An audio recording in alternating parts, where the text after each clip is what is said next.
Hello everybody, I am Mr. Pitambar Tripathi, coming back my channel Speaker Star channel, Astro channel, and I telling about some astrological Rashi Kadi series number 7, and we always follow the Kal Chakra Kundali laws, and we taken this law and putting this our kundali, then I can see the result, what can be I do, what can be I in past, what can be I in future, all about this kind of methods of Kal Chakra Kundali, and we taking this Kal Chakra Kundali, this particular graha and that bhava and that particular my special Speaker Star channel law, and I so many happy my subscribers, so many happy my followers, so many happy my senior citizens, and I taking namaskar about the senior citizens and my elders brothers, and blessing to my younger brothers and smaller brothers. आज हम जो कहने जा रहे हैं वो speaker star channel के माध्यम से हम बोल रहे हैं, और ये जो आपको हम जो बोल रहे हैं उसी में आपको सारा डिटेल चीज़ आपको मिलेगा, और बाकी रहा कि आपको ज़्यादा से ज़्यादा तकलीफ़ नहीं होगी कोई चीज़ को जानने के लिए। जिन लोगों का तुला राशि है, तुला लग्न है, उन लोगों के लिए ये लग्न जो मैं जो बोल रहा हूँ ये बहुत ही अच्छी चीज़ वो दिलाएगा। और कुछ कौन सा ग्रह क्या करता है, कौन सा ग्रह क्या नहीं करता है, कौन सा ग्रह अच्छा है, कौन सा ग्रह बुरा है, और कौन सा ग्रह कारक है, कौन सा ग्रह मारक है, और कौन सा ग्रह बाधक है, ये सब आपको हम इस चीज़ में, इस कड़ी में हम आपको बताने वाले हैं। जहाँ तक कि सवाल है कि हमारा ऊपर देखा जाए तो हम तो एक एस्ट्रोलॉजर हैं, और हमारा ये नियम है कि हम ज़्यादा से ज़्यादा आपको सभी चीज़ आपको बोले और सभी चीज़ के बारे में आपको नॉलेज भी दिलाएंगे। और बाकी रहा कि हमारा जो कर्मकांड पद्धति से जो प्रैक्टिकल चीज़ में हम सब देखे हैं उसी हिसाब से हम आपको बोल रहे हैं। जितना तक हो सके हम आपको ये बोलना चाहते हैं कि जो प्रैक्टिकल चीज़ में हमने देखे हैं वो सही चीज़ है, और तुला लग्न के लिए क्या क्या ग्रह क्या क्या करता है और ग्रह की चाल कैसे रहता है, ये सब आपको हम आपको बताने वाले हैं।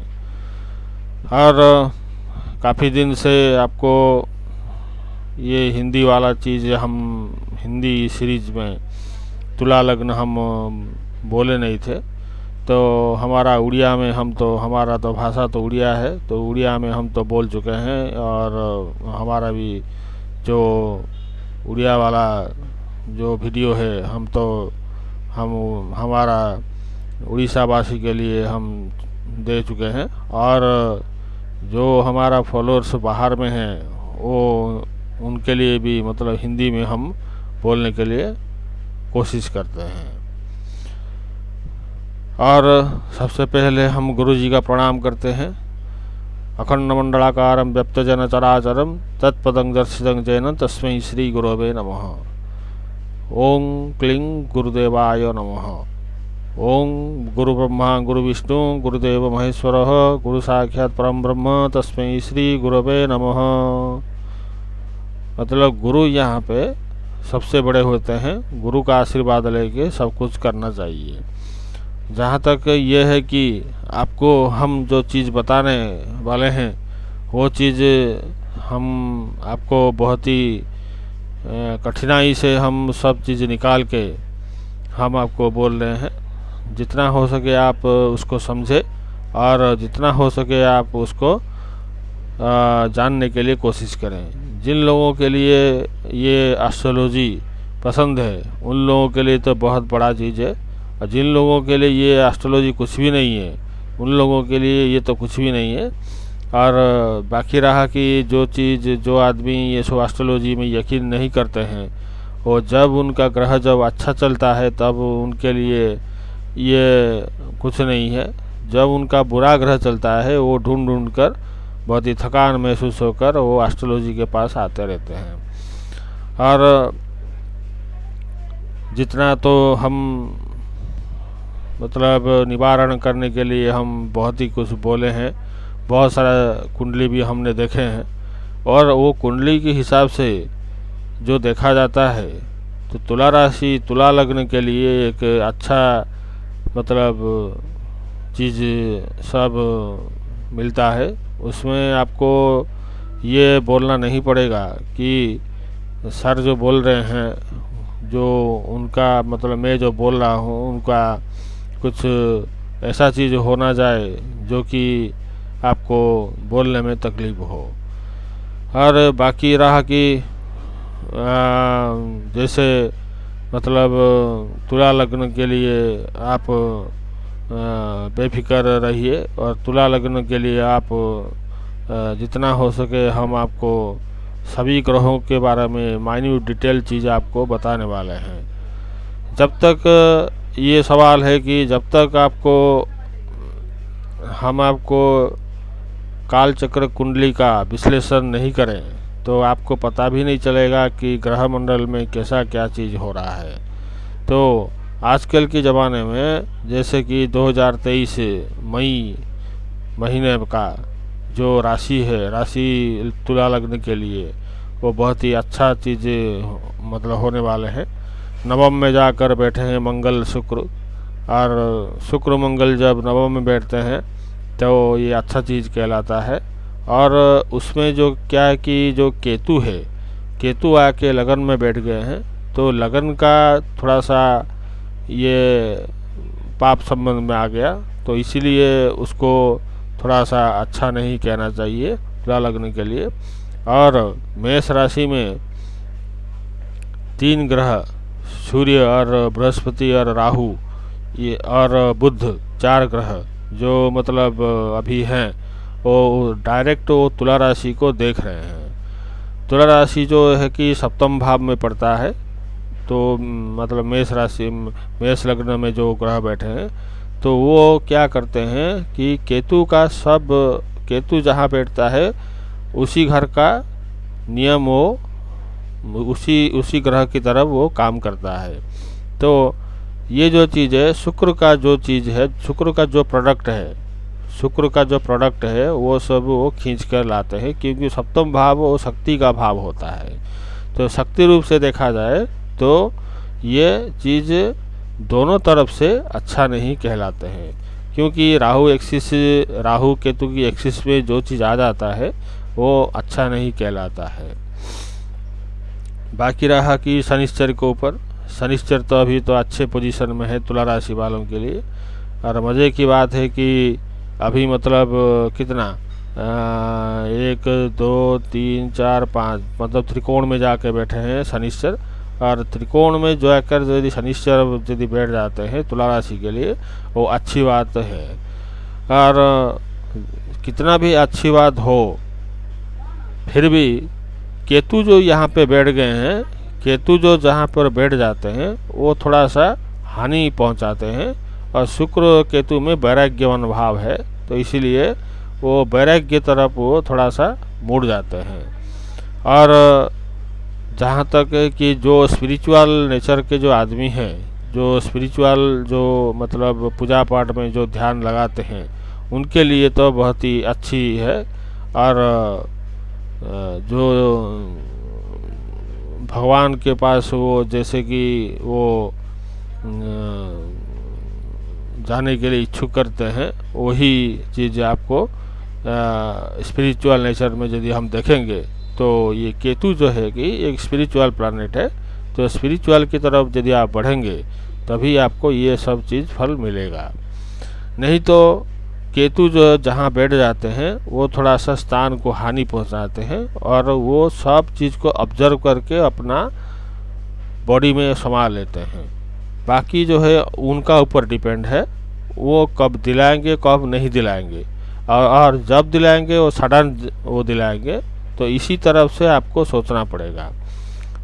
बाकी रहा कि जैसे बुध अभी बकरी है और वो मीन राशि की तरफ वो मुड़ रहे हैं, तो बुध के लिए थोड़ा सा अच्छा नहीं है और लगन के लिए भी थोड़ा अच्छा नहीं है। और जो कि बुध उनका मित्र है और तुला लगने के लिए मित्र है, वो जैसे कि मीन राशि की तरफ मुड़ रहे हैं तो वो थोड़ा सा गड़बड़ी उधर में हो जाता है।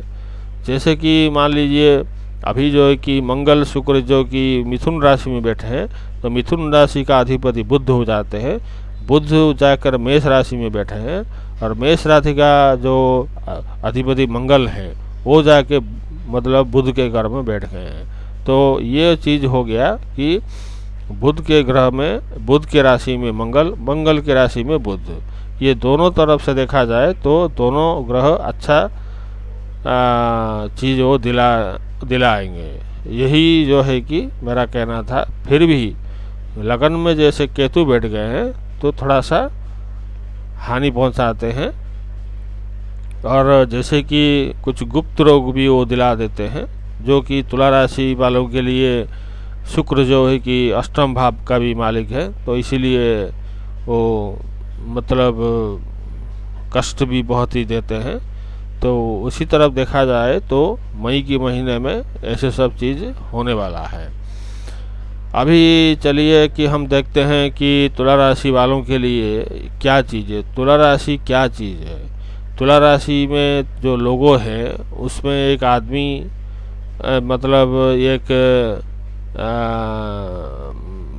मतलब हाथ में एक ये लेके खड़ा रहता है, जो कि बैलेंस वो रहता है। जो वज़न करते हैं, वज़न में जैसे कि जज के पास जो रहता है वो जैसे कि सामने वो रहता है, जैसे वो पूरा बराबर ही रहता है। तो बराबर जैसे कि वो रहता है तो इसीलिए उसको बैलेंस राशि भी कहा जाता है। और ये क्या चीज़ है कि ये जो है कि मतलब आपका जो साइन है, ये जो तुला राशि जो है मतलब एयर साइन का है, मतलब वायु तत्व का है। और वायु तत्व का जैसे यहाँ पे ये रहना मतलब सारा चीज़ को वो क्या करते हैं, वो सारा चीज़ को वो क्या करते हैं, वो जैसे कि वो भुला देते हैं। आज करेंगे ऐसे बोलते हैं, फिर भी बाद में वो मतलब वो नहीं करते हैं। तो इसीलिए आपका ये सब चीज़ एयर साइन में ऐसे होने वाला है। तो ये काफ़ी बैलेंस वाला राशि है। तो बैलेंस वाला राशि को हम ऐसे बोलना नहीं चाहिए कि आपके लिए कुछ ख़राब होगा। चारों तरफ मतलब ये बैलेंस में रहता है। कई चीज़ में वो अच्छा हो या बुरा हो, अपने आप से वो बैलेंस वो कर देता है, कोई भी आदमी हो। तो ये चर राशि है। चर राशि के आदमी हमेशा मतलब बड़े आदमी बनते हैं। तो इसीलिए चर राशि का बहुत सारा लोग हैं, जैसे नरेंद्र मोदी का भी चर राशि का है। तो चर राशि का जैसे लगन में जैसे है तो वो अच्छा बहुत ही बड़ा आदमी वो बनते हैं। चर राशि का ऐसे नियम है। फिर भी ये जो है एयर साइन का है 3, 7, 11, जो कि अब हमारा मतलब काम त्रिकोण का है। वो काम त्रिकोण का जो 3, 7, 11 जो है वो सबसे मूल त्रिकोण राशि हो जाता है तुला राशि। 3, 7, 11 वो जो है कि 3 और 7 को हिसाब करें मिथुन और तुला, और उसके बाद हो जाता है कुंभ। ये जो है 3 राशि जो है उसके एंगल की तरफ हम जैसे बढ़े तो एंगल में देखा जाए तो तुला राशि जो है वो त्रिकोण में पड़ता है। तो ऐसे ये राशि का जो है वो मतलब एक तरफ की एक बैलेंस राशि वो कहा जाता है। फिर भी ये एयर साइन का है। एयर साइन का मतलब होता है कोई चीज़ को हमेशा वो भुला देते हैं, कोई चीज़ भुला देते हैं, कोई चीज़ को मतलब वो सही से वो बोलते तो हैं मगर करते हैं बड़ी बाद में वो करते हैं। तुला राशि वालों के लिए ऐसा चीज़ है। तो कोई चीज़ को दिमाग से मतलब नहीं लेते हैं ज़्यादातर, हमेशा वो दिल की तरफ लेके वो सोच लेते हैं, जो कि बाद में उनको पछताना पड़ता है। और जैसे हमने कहा कि तुला राशि के ऊपर जैसे कि हम आपको और भी चीज़ बोलने वाले हैं, तो आपको एक निवेदन है मेरा चैनल को लाइक कीजिए, थोड़ा शेयर कीजिए और सब्सक्राइब कीजिए, जो कि आगे के लिए हमको प्रयास करना पड़ेगा कि हमारा फॉलोअर्स हमें फॉलो कर रहे हैं। तो इसीलिए हम आपको ये निवेदन हम आपको ये जरिया से हम आपको बोल रहे हैं कि थोड़ा सा ये मेरा चैनल को सब्सक्राइब कीजिए और लाइक कीजिए और शेयर कीजिए। जहाँ तक सवाल है कि हम आपको अच्छा चीज़ और बहुत ही गहरी चीज़, गूढ़ रहस्य बात बोलने वाले हैं। अब आ जाइए कि देखते हैं सूर्य के ऊपर।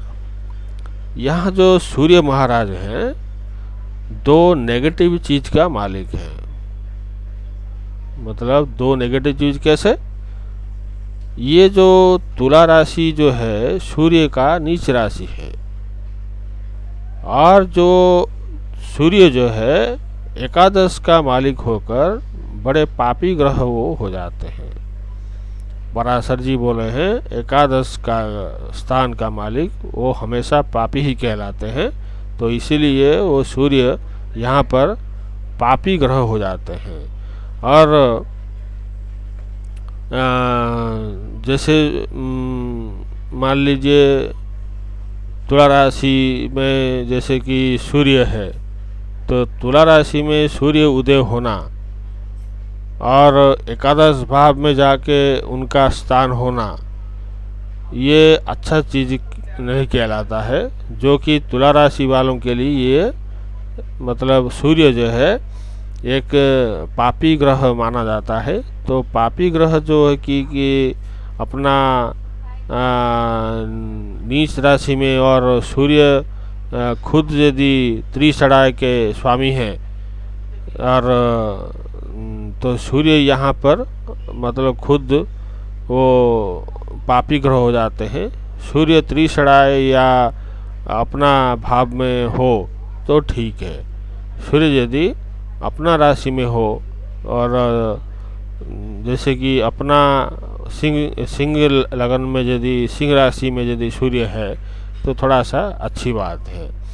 नहीं तो ये क्या करता है कि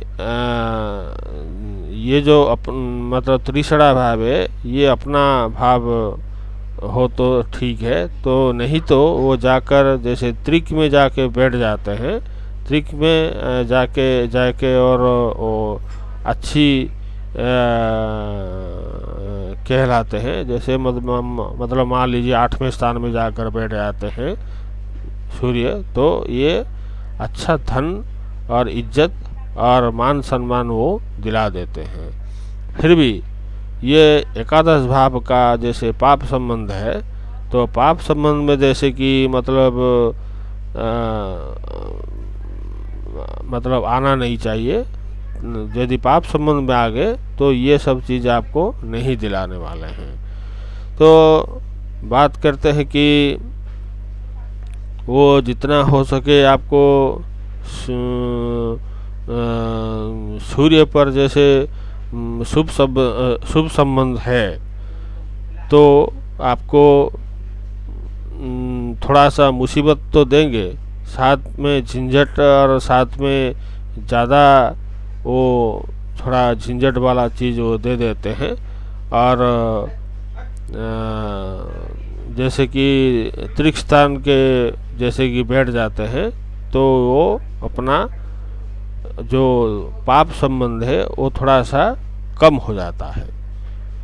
मतलब जैसे 8वें स्थान में जाकर बैठ जाते हैं तो ये अच्छा चीज़ वो थोड़ा सा लगन के लिए है। नहीं तो यदि वो बली हो जाए कहीं जाकर, मेष राशि में यदि उच्च के हो गए तो ये अच्छा चीज़ नहीं कहलाता है। तो इसलिए आजकल के भी मतलब वो मेष राशि में गोचर कर रहे हैं, तो मेष राशि में जैसे गोचर कर रहे हैं तो तुला लगने के लिए ये अच्छी बात नहीं है। क्योंकि एक तो लगन जो है कि उनका नीच राशि का है, और लगन से हिसाब करें तो एकादश स्थान का मालिक है, तो एकादश स्थान का मालिक वो पापी कहलाते हैं। वो जब उच्च के हो जाते हैं तो जातक के लिए बहुत ही खराब चीज़ हो जाता है।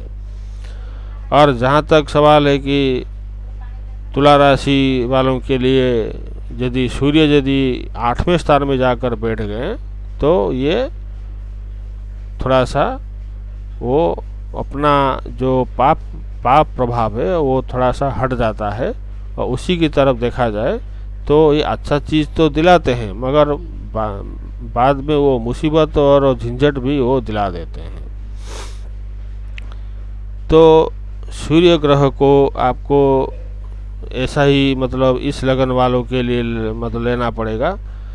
जहाँ तक मेरा कहना है कि सूर्य जो है ग्रह का राजा है, तब पर भी ये तुला राशि में वो नीच के हो जाते हैं। तो इसलिए नीच के संबंध को लेकर हम आपको ये जो चीज़ है आपको बोलना पड़ेगा। अपना अपना कुंडली में सूर्य जहाँ पर है उसी को देख लीजिए।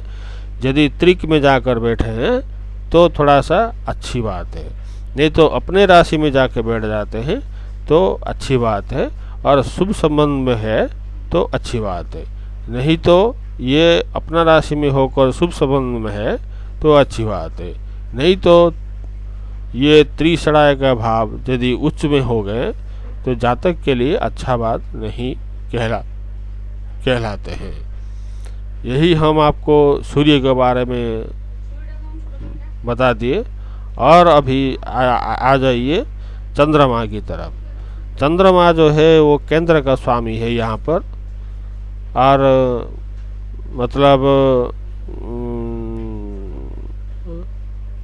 जैसे कि वो इस लगन के लिए चंद्रमा चाहे उच्च के हो चाहे नीच के हो, बड़ी हाई पोजीशन में वो पहुंचा कर ही देते हैं। ये चंद्रमा जो है, चंद्रमा का तो कोई शत्रु नहीं है। तो जैसे कि चंद्रमा जाकर वृष राशि में उच्च के हो जाते हैं तो फिर वो चंद्रमा तो खुश हो गया वृष राशि में जाकर अपना मतलब उच्च राशि में होकर, और शुक्र भी वो कुछ उनको फल देने में इनकार भी नहीं करता है। तो इसीलिए शुक्र जो है वो चंद्रमा को मित्र नहीं समझते हैं, वो शत्रु समझते हैं। फिर भी यहाँ पर देखा जाए तो ये जो चीज़ है कि चंद्रमा जो है यहाँ पर शुक्र को बल दे देते हैं, और वह अपना हाई पोजीशन में वो पहुंचा कर ही रख देते हैं इस लगन वालों के लिए। जो चंद्रमा को देखा जाए तो यहाँ पर बड़ी तरफ से देखा जाए तो ये अच्छा ग्रह कहलाता है चंद्रमा।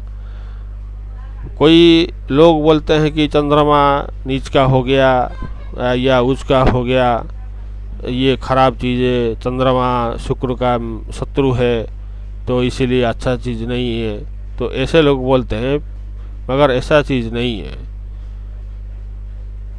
जबकि सूर्य जबकि चंद्रमा ऐसा ग्रह है, अपना चीज़ को बदल बदल के वो सब वो देते रहते हैं। जहाँ तक सवाल है कि चंद्रमा का कोई शत्रु नहीं है, तो शत्रु जैसे नहीं है तो वो जैसे कि वो शुक्र को वो अपना हिसाब से वो बल देकर वो बड़ा आदमी बड़े हाई पोजीशन में वो पहुंचा कर ही रख देते हैं। आपने सुना होगा कि जैसे कि श्री चक्र में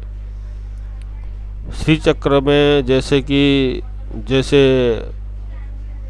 चंद्रमा, जैसे पूर्णिमा के दिन, जैसे आज का दिन पूर्णिमा का है, तो आज के दिन जैसे पूर्णिमा जैसे हो जाता है तो चंद्रमा अपना पूर्ण रूप से वो निष्कलंक होकर वो उदय होते हैं। और जैसे उदय होते हैं काफ़ी टाइम तक रहने के बाद वो जो है कि खुद चंद्रमा जो है वो बुध हो जाते हैं, मतलब सोम हो जाते हैं। सोम का मतलब होता है बुध। देखिए श्री चक्र में क्या क्या चीज़ है। यहाँ चंद्रमा है, जैसे कि वो चंद्रमा जैसे ऊपर जैसे मतलब आ जाएंगे, कुछ देर तक रह जाएंगे, वो बुध हो जाते हैं। और जैसे मोक्ष की तरफ वो चंद्रमा बढ़ जाते हैं, वो अपने आप से वो शुक्र हो जाते हैं। देखिए चंद्रमा का कैसा कैसा रूप है यहाँ पर। तो श्री चक्र को आपको समझना पड़ेगा। श्री चक्र में बहुत सारा चीज़ है। तो श्री चक्र में चंद्रमा है, बहुत सारा सब तिथियां हैं, और उसमें बुध है, उसमें चंद्रमा है। और मोक्ष की तरफ से देखा जाए तो ये शुक्र भी मतलब वहीं पर वो हो जाते हैं। तो इसीलिए चंद्रमा शुक्र को बहुत ही बल देकर वो बड़ा हाई पोजीशन में इस लगन वालों के लिए बना देते हैं। ये जो चीज़ है कि थोड़ा सा स्पीकर स्टार चैनल की तरफ से हम आपको गूढ़ रहस्य बात बताने वाले हैं। तो श्री चक्र में जैसे ऐसा चीज़ हो जाता है, तो पूर्णिमा के दिन आपको तीनों रूप आपको मिलने वाला है। एक तो चंद्रमा पूर्णिमा का है, दूसरा हो गया सोम हो गया, सोम मतलब हो गया बुध, और उसके बाद शुक्र हो गया, जो कि मतलब क्या शुक्र जो हो गया वो मोक्ष हो गया। तो श्री चक्र में जो चक्र बना है उसी को आधार को लेकर ये पूर्णिमा और तिथियां ऐसे सब बना है। जैसे प्रतिपदा, द्वितीया, तृतीया, चतुर्थी, पंचमी, षष्ठी, सप्तमी, अष्टमी, नवमी, दसवीं, एकादशी, द्वादशी, त्रयोदशी और चतुर्दशी। उसके बाद मतलब अमावस्या होता है। उसके बाद फिर शुक्ल पक्ष आरंभ होता है। ये कृष्ण पक्ष हो गया और शुक्ल पक्ष आरंभ होता है। शुक्ल पक्ष में भी ऐसा ही प्रतिपदा, द्वितीया, तृतीया, चतुर्थी, पंचमी, षष्ठी, सप्तमी, अष्टमी, नवमी और दसवीं और एकादशी, द्वादशी, त्रयोदशी और चतुर्दशी, ऐसे उसके बाद पूर्णिमा होता है। पूर्णिमा के दिन आपको तीनों चीज़ इस चीज़ में मिलने वाला है। जो तीनों चीज़ें, एक होता है चंद्रमा, दूसरा होता है बुध और तीसरा होता है शुक्र। ये तीनों चीज़ आपको पूर्णिमा के दिन मिलता है। तो सारा चीज़ जो देखा जाए तो पूर्णिमा में उनका खेल बहुत ज़्यादा रहता है। इसलिए श्री चक्र को आपको अच्छी तरह से समझना पड़ेगा। यही जो चीज़ है कि आपको श्री चक्र जो है ललिता त्रिपुरा सुंदरी देवी का है, वो जो है कि वो नैसर्गिक रूप से वो शुभ माने जाते हैं। तो उनका कोई तामसिक गुण नहीं है, वो सात्विक मनोभाव है। तो चंद्रमा जैसे सोम ग्रह में मतलब सौम्य ग्रह है, तो सौम्य ग्रह को हिसाब करके हम जैसे कि हम हिसाब करें तो चंद्रमा इस लगन वालों के लिए बहुत ही अच्छे रिलेशन में वो आ जाते हैं। और नियम है कि पराशर होरा शास्त्र में लिखा है कि शुक्र का शत्रु भी मतलब चंद्रमा है। फिर भी ये जो श्री चक्र में जो जैसे कहा गया है कि ऐसे सब मतलब पूर्णिमा के दिन वो चंद्रमा पूर्णिमा हो जाते हैं, पूर्ण रूप से वो आधार लेते हैं।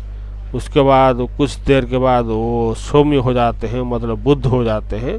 और जैसे मोक्ष की तरफ वो बढ़ जाते हैं वो शुक्र हो जाते हैं। तो जैसे ही चंद्रमा जैसे मोक्ष की तरफ से शुक्र हो जाते हैं, वही चंद्रमा शुक्र होते हैं, वही चंद्रमा बुध होते हैं। तो कहाँ से रहा, ये शत्रुता कहाँ से रहा? हम आपको पूछ रहे हैं शुक्र के साथ शत्रुता कहाँ रहा? चंद्रमा का कोई शत्रु नहीं है। तो इसीलिए शुक्र को यहाँ पर बहुत ही बल मिल जाता है चंद्रमा की तरफ से, और बड़ी हाई पोजीशन में वो पहुंचा कर ही रखते हैं।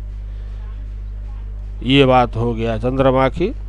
उसके बाद आ जाइए मंगल की तरफ। मंगल यहाँ पर प्रॉपर मार्केस है, मतलब पूरा पूरी वो मार्केस ग्रह मतलब बन जाते हैं। जैसे दूसरे का स्वामी और सातवें का स्वामी होकर वो प्रबल मार्केस हो जाते हैं। तो प्रबल मार्केस जैसे हो जाते हैं, अपना दशा जैसे आएगा तो उसी टाइम वो मार्केस बनेगा, नहीं तो नहीं बनेगा। दशा रिष्ट में जैसे कि मंगल जैसी मतलब आ जाते तुला लग्न वालों के लिए वो मार्केस की तरफ फल देते हैं। मार्केस का मतलब है बहुत सारा कष्ट वो दिलाते हैं। तो इसीलिए मतलब जो कहते हैं कि वो कहते हैं कि लगन के लिए ये जो मंगल है वो मार्केस जैसे हो जाते हैं। बहुत ही वो उनके दशारिष्ट में बहुत ही कष्ट वो दिलाते हैं, और कष्ट देकर वो बहुत ही मुसीबत में वो डाल देते हैं इस लग्न वालों के लिए। और अगर ये भी नीच के हो या उच्च के हो, या 100 राशि में अगर यदि वृश्चिक में यदि है तो पद वो दिला देते हैं। मतलब पद प्राप्ति का भाव सप्तम का भाव होता है। जैसे पद प्राप्ति का भाव सप्तम का हो जाता है तो ये मतलब पद प्राप्ति के हिसाब से देखा जाए तो ये 100 राशि का हो या उच्च के हो या नीच के हो। नीच कहाँ पर होते हैं? कर्क राशि में, और उच्च कहाँ होते हैं? वो मकर राशि में। और 100 राशि के जैसे हो जाते हैं मेष का, या मतलब वृश्चिक का यदि हो जाते हैं, मेष का नहीं वृश्चिक का जैसे हो जाते हैं, तो यहाँ पर वो बड़ी पद दिला देते हैं। पद मतलब होता है कि बहुत ही अच्छी चीज़ वो दिला देते हैं। और जैसे अपना मूल त्रिकोण राशि जो मेष राशि है, मेष राशि से हिसाब करें काल चक्र कुंडली में, ये अष्टम भाव वो कहलाते हैं, अष्टम भाव हो जाता है। तो पद वो तो दिला देते हैं, मगर वो आदमी क्या करता है अपनी आप से वो पद को भी छोड़ भी देता है, क्योंकि मूल त्रिकोण से ये अष्टम भाव हो गया। तो अष्टम भाव जैसे मूल त्रिकोण में आ जाते हैं तो ये अच्छा नहीं कहना चाहिए, तो अच्छा चीज़ भी नहीं होता है। खुद वो नौकरी करता है, खुद अपने आप से नौकरी वो छोड़ भी देता है। तो यही चीज़ मतलब मंगल का ऐसे कहना है। तो जहाँ तक सवाल है कि 7वां भाव पद प्राप्ति का भाव है, और 7वां भाव जो है अपना शक्ति है, लगन का शक्ति है। तो इसीलिए वो पद तो दिला देते हैं, फिर भी वही अपने मूल त्रिकोण राशि से, जैसे कि वो वहाँ से वो यदि हम वहाँ से देखें तो ये 8वां भाव हो जाता है। तो मंगल यहाँ वृश्चिक में बैठ जाते हैं तो अच्छा है, मगर पद प्राप्ति भी 100 इच्छा में वो छोड़ भी देता है। तो ये सप्तम भाव का हो गया। ऐसे सप्तम भाव का तो मार्केस का है, और द्वितीय से भाव होकर ये भी मार्केस भी कहलाते हैं। और द्वितीय भाव जैसे मार्केस है तो अपना दशारिष्ट जैसे आता है तभी वो मार्केस का रूप वो दिखाते हैं। और सप्तम के भाव मतलब मेष राशि में जैसे कि है मंगल, यदि त्रिकोण के साथ उनका संबंध हो गया तो अच्छा जोग भी वो दिला देते हैं। तो मंगल यहाँ पर देखा जाए तो जैसे त्रिकोण के संबंध में आ जाते हैं तो अच्छा चीज़ हो जाता है। जहाँ तक सवाल है कि त्रिकोण में बैठना ही मंगल को चाहिए इस लग्न वालों के लिए, तो फिर ये चीज़ कहने के लिए इनकार करना नहीं चाहिए मंगल के लिए। मंगल अपना जो चीज़ है कि यहाँ पे खराब होना अच्छी बात नहीं है। मंगल को हमेशा यहाँ पर शुभ संबंध में आकर त्रिकोण के साथ संयोग होना अच्छी बात है। या त्रिकोण के साथ कहीं पर भी बैठे हैं तो केंद्र का स्वामी और त्रिकोण का स्वामी मिलकर और राजयोग भी बना देते हैं। तो इसीलिए मंगल इस लग्न वालों के लिए थोड़ा इस टाइप का ग्रह हो जाते हैं और अच्छा भी ग्रह भी बन जाते हैं। तो ये केंद्र त्रिकोण का संबंध हो तो अच्छा है। यदि पाप पीड़ित में आ गए तो ये तो प्रबल मार्केश हो गया। तो प्रबल मार्केश से कब होगा? प्रबल मार्केश तब होगा अपना दशारिष्ट में होगा। दशारिष्ट में जैसे होगा प्रबल मार्केश, दशारिष्ट में बहुत ही कष्ट वो दिला देते हैं। मगर यदि आपका कुंडली में जैसे मंगल शुक्र यदि कहीं पे मंगल या त्रिकोण का स्वामी जैसे कहीं पर यदि बैठे हैं तो ये मतलब अच्छा चीज़ जो दिला देते हैं, वही मंगल का यहाँ पर रहना जरूरी हो जाता है। तो मंगल जैसे सेनापति है तो सेनापति तो अपना अपना राशि के हिसाब से अपना अपना बल होता है। तो इसीलिए कहाँ पर मंगल बड़े अच्छे ग्रह हो जाते हैं, कहीं पर वो खराब ग्रह भी हो जाते हैं। कर्क लग्न वालों के लिए, सिंह लग्न वालों के लिए मतलब ये योग कारक ग्रह बन जाते हैं। यहाँ पर ये तुला लग्न वालों के लिए ये योग कारक ग्रह नहीं बनते। जब तक कि त्रिकोण का संबंध ना आए तब तक ये अच्छा चीज वो दिलाते नहीं है। अभी आ जाइए बुध महाराज के ऊपर। बुध महाराज जो है नवम का स्वामी और 12वें का स्वामी हो जाते हैं। तो नवम का स्वामी होकर और त्रिकोण भाव का होता है। तो त्रिकोण का ग्रह जो है शुभ ग्रह होते हैं और लगन का भी वो मित्र भी है। देखिए जैसे कारक ग्रह किसको बोलते हैं? यदि कुंडली में कहीं पर यदि आपका दोनों मित्र ग्रह यदि जहाँ कर बैठ गए तो ये कारक ग्रह कहलाते हैं। तो एक भी कारक ग्रह हो अपना कुंडली में तो ज़्यादातर की वो लाइफ में मुसीबत नहीं दिलाते हैं। यदि कारक ग्रह यदि आपके कुंडली में नहीं है तो ये अच्छा ग्रह अच्छा मतलब लाइफ में नहीं कटने वाला है। तो कारक ग्रह होना बहुत ही ज़रूरी है। तो यहाँ पर जैसे बुध त्रिकोण का स्वामी होकर वो शुभ ग्रह हो जाते हैं और त्रिकोण को पकड़कर हमको चलना पड़ता है। जहाँ तक सवाल है कि 12वां राशि उनका पड़ता है और 12वां राशि उनका उच्च का राशि है, फिर भी वो 12वां राशि जो है कन्या राशि है, कन्या राशि न्यूट्रल भाव हो जाता है। तो यहाँ पर जैसे मित्रता इतना है शुक्र के साथ, देखिए मित्रता इतना तक है शुक्र बुध की तरफ, बुध शुक्र की तरफ, वो अपना उच्च की राशि को छोड़कर भी नवम को वो पकड़ लेते हैं। नवम को जैसे पकड़ लेते हैं तो नवम भाव जो है अपना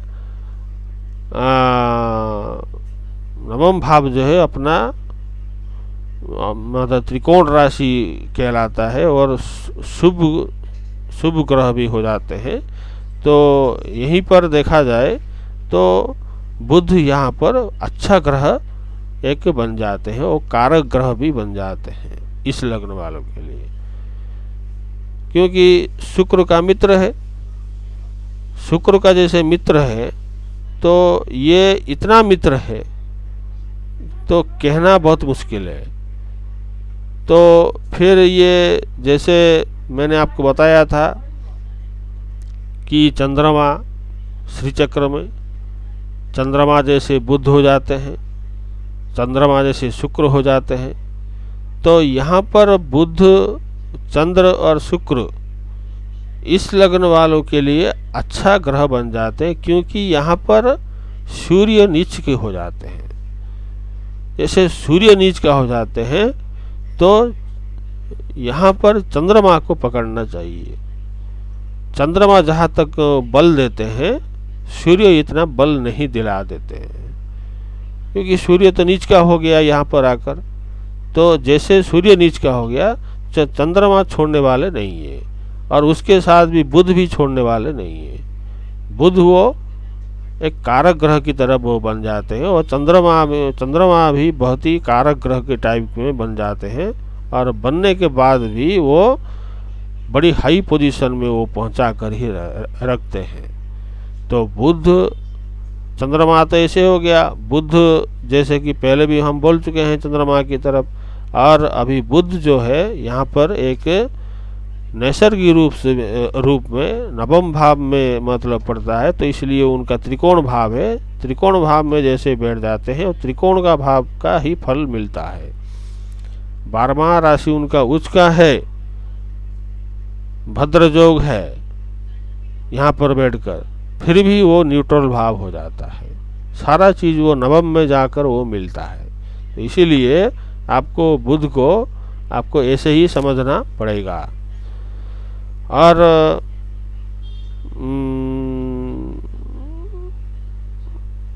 बृहस्पति अभी आ जाइए बृहस्पति के ऊपर। बृहस्पति जो है यहाँ पर देखा जाए, देखिए आपको एक एक कालचक्र कुंडली का हम आपको विश्लेषण कर रहे हैं, तो अपना अपना कुंडली में बुध कहाँ पर है कहाँ पर नहीं है वो देख लीजिए, उसी के हिसाब से आपको ये सब चीज़ मिलेगा।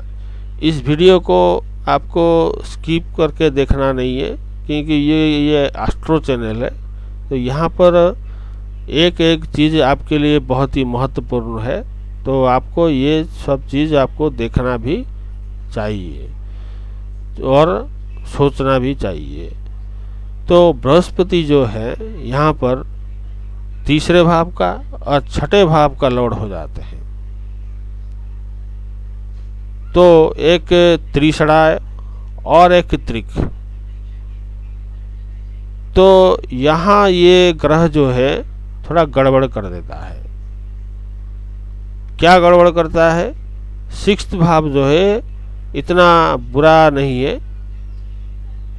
मतलब मीन राशि का जो है इतना बुरा नहीं है, और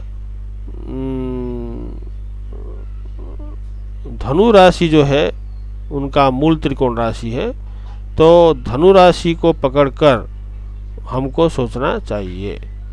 तो धनु राशि जैसे कि मूल त्रिकोण राशि है उनका बृहस्पति का, जैसे मूल त्रिकोण होकर वो त्रिषणाय भाव में जैसे बैठ जाते हैं, मतलब त्रिषणाय भाव तीसरा भाव है।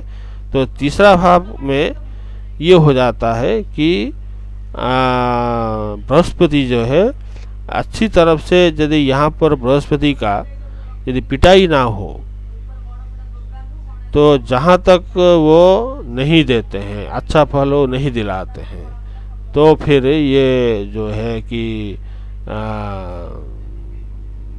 बृहस्पति का थोड़ा सा यहाँ पे पिटाई होना जरूरी हो जाता है। यदि पिटाई नहीं होगा तो फल नहीं मिलेगा। तो पिटाई कैसे होगी ये भी आपको सोचना पड़ेगा। पिटाई कैसे होगी? जैसे कि मान लीजिए बृहस्पति जाकर अपना शत्रु के राशि में बैठ गए, तो यहीं पर पिटाई हो गया। मान लीजिए बृहस्पति जाकर बुध के साथ बैठ गए नवम में जाकर, तो यहाँ पर तो पिटाई हो गया बृहस्पति का, और बुध यहाँ पर अच्छा फल भी दे देते हैं, क्योंकि बुध का संबंध बृहस्पति के साथ अच्छा नहीं है, बृहस्पति का मित्र भी नहीं है। तो जहाँ तक सवाल है, बुध यदि आकर खड़े हो गए बृहस्पति के पास, बृहस्पति साइड वो लेके वो चल जाते हैं, तो फिर ये बुध और बृहस्पति का संबंध ऐसे होने के बाद ये जो चीज़ है आपकी, आपको ऐसे समझना पड़ेगा। जब तक वो उनका पिटाई ना हो बृहस्पति का, तब तक आपको फल नहीं मिलने वाला है। और एक बात है कि यदि बृहस्पति एक नैसर्गिक रूप में शुभ ग्रह है और शुक्राचार्य भी नैसर्गिक रूप में शुभ ग्रह है, तो नैसर्गिक रूप में शुभ ग्रह होने के पर ये जो है कि बृहस्पति शुक्र एक साथ में जाकर कहीं जाके बैठ जाते हैं, तो फिर ये धन अच्छा दिला देते हैं। अगर यदि वो कोई लग्न हो, यदि वो दोनों एक साथ में हो, तो और वो भाव धन की भी पड़ती हो, धन का भाव मतलब है द्वितीय भाव, द्वितीय भाव में जैसे पड़ता हो, तभी ये मतलब अच्छा धन वो दिला देते हैं। अगर यदि बृहस्पति शनि के साथ हो, शनि के साथ यदि उनका संबंध हो गया, तो फिर ये त्रिकोण का संबंध योग कारक हो जाता है, मगर शनि के ऊपर डिपेंड करता है। शनि वो कब दिलाएंगे फल, ये शनि के ऊपर डिपेंड करता है। थोड़ा सा यहाँ पर फीकापन आ जाता है, तो फीकापन आ जाता है, तो इसीलिए वो यहाँ पर ऐसे चीज़ होना नहीं चाहिए। ऐसे चीज़ होने पर क्या है कि थोड़ा सा शनिश्चर जो है वो यहाँ पर अच्छा ग्रह नहीं बनते हैं, अच्छा ग्रह नहीं बनते हैं। तो यहाँ जैसे देखा जाए तो फिर ये जो है कि शनिश्चर के साथ होने पर शनिश्चर के ऊपर डिपेंड है कि शनिश्चर जैसे कि मतलब यहाँ पर वो अच्छा ग्रह एक चीज़ योग कारक ग्रह बनते हैं, तो योग कारक ग्रह के साथ यदि बृहस्पति जाकर बैठ जाते हैं तो योग तो दिलाएंगे, मगर ये शनिश्चर जैसे त्रिषणाय के भाव और छठे का भाव जाकर यदि शनि के साथ बैठ गए, तो ये अच्छा चीज़ नहीं कहना चाहिए। अभी बात रहा कि शनि के ऊपर, शनि यदि अच्छा फल देगा तो देगा, नहीं तो नहीं देगा। शनि कहाँ पर बैठा है, किसके साथ बैठा है, नवांश में कहाँ पर है, ये सब भी चीज़ भी मतलब होता है ना। और शनि तो कर्म कारक है, तो D10 में मतलब कहाँ पर शनिश्चर है, कहाँ पर बृहस्पति है, ये सब भी देखना पड़ता है। ये सब देखकर आपको ये डिसाइड करना पड़ेगा कि अभी बृहस्पति किस टाइप का ग्रह हमारे लिए है, तो उसी हिसाब से आपको सभी चीज़ यहाँ पर कालचक्र कुंडली के हिसाब से अपना अपना कुंडली को उठाकर देखिए बृहस्पति कहाँ पर है और कहाँ पर नहीं है, तो इसी हिसाब से आपको ये चीज़ आपको मिलने वाला है। तो बृहस्पति का जैसे ऐसे ग्रह यहाँ पर बन जाते हैं। और अभी थोड़ा सा हम बात करेंगे कि स्पीका स्टार चैनल के ऊपर। स्पीका स्टार जो है कि एक मतलब आसमान में, अंतरिक्ष में वो जाकर एक ब्राइटनेस, ये मतलब कहलाता है कि रॉयल कवालिस्ट स्टार, उनका नाम है रॉयल कवालिस्ट स्टार, मतलब ये रॉयल चीज़ को पसंद करते हैं स्पीका स्टार। स्पीका स्टार जो है हम बाद में आपको दिखाएंगे स्पीका स्टार अंतरिक्ष में कहाँ पर है, हम आपको वीडियो के जरिए हम आपको ये दिखाएंगे। और ये स्पीका स्टार जो है कहाँ पर कैसे मतलब वो रहते हैं, वो उनके पास यदि कोई ग्रह यदि मतलब आकर आसपास में यदि वो किसी का कुंडली में है, तो वो स्पीका स्टार के नेचर वो पकड़ लेता है। स्पीका स्टार क्या है? स्पीका स्टार एक डेवलपमेंट का ग्रह है। जैसे कि वैज्ञानिक सब चीज़ जो चीज़ जो बनाते हैं, टेक्निकल इंजीनियरिंग और सॉफ्टवेयर इंजीनियरिंग और जितना तक टेक्निकल चीज़ है, सर्जरी हो गया, ये सब जो चीज़ वो बहुत ही बड़े बड़े चीज़ वो देने के लिए सक्षम हो जाते हैं स्पीकर स्टार। स्पीकर स्टार मतलब का उनका गुण बहुत ही बड़ा चीज़ है और अपने हिसाब से वो अच्छा स्टार है, अच्छा तारा है अंतरिक्ष में वो जैसे कि है। तो उनके आसपास यदि कोई ग्रह यदि आकर बैठ जाते हैं तो ये उस ग्रह का स्वभाव, खराब स्वभाव को छोड़कर वो स्पीकर स्टार जो है उसको पकड़ लेता है। स्पीकर स्टार जो है पकड़ के उनको कहीं दूर तक वो ज़्यादा हाई पोजीशन में वो पहुंचा देता है।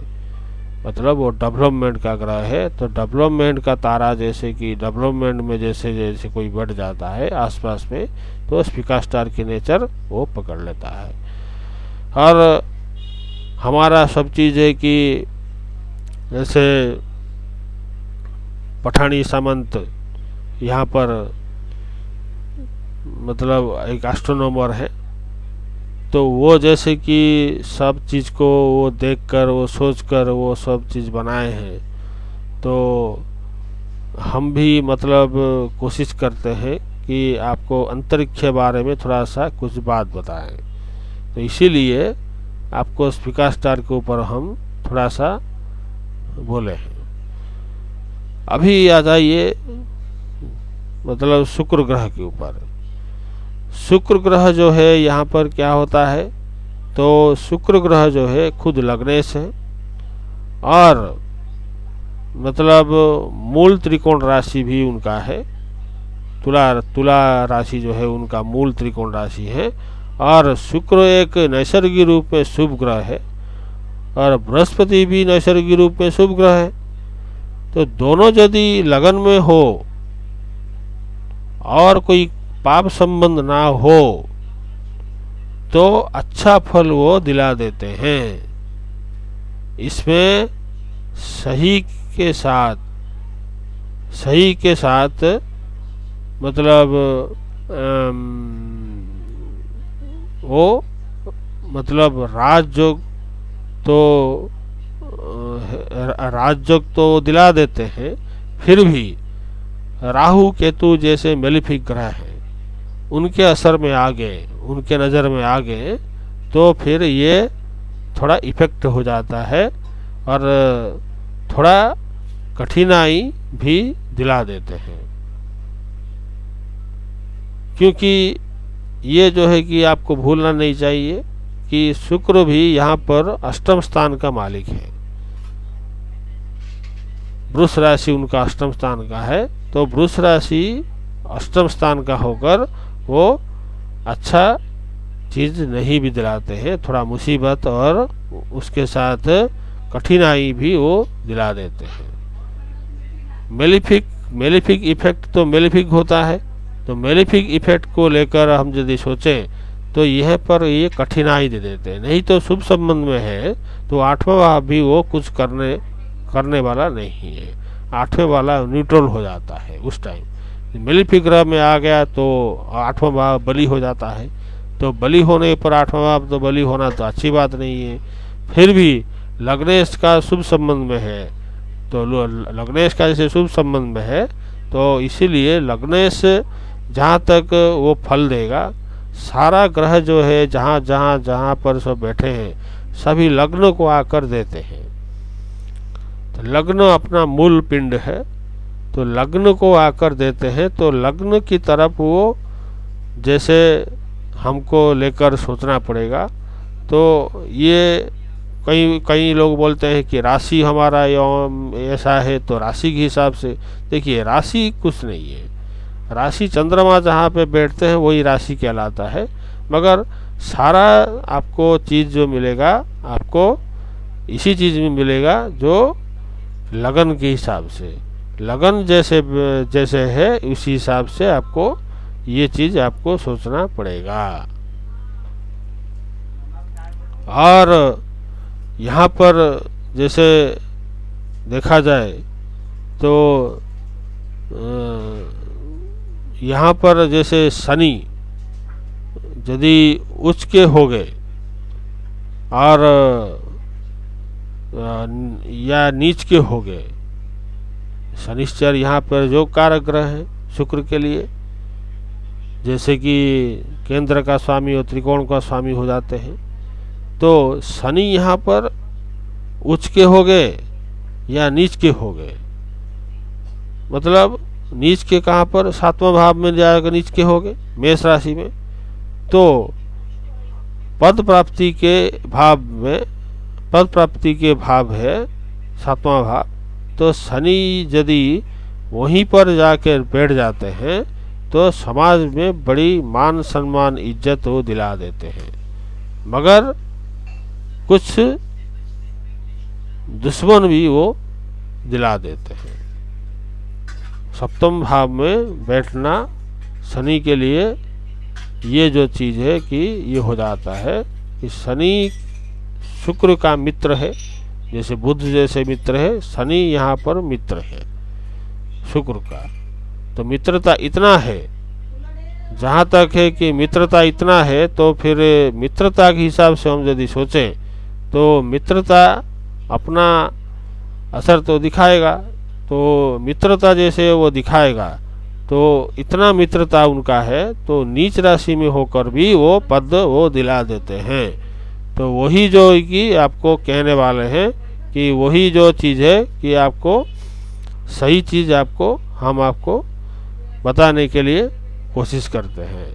और शनिश्चर जो है ये लगने के लिए बहुत ही योग कारक ग्रह माने जाते हैं।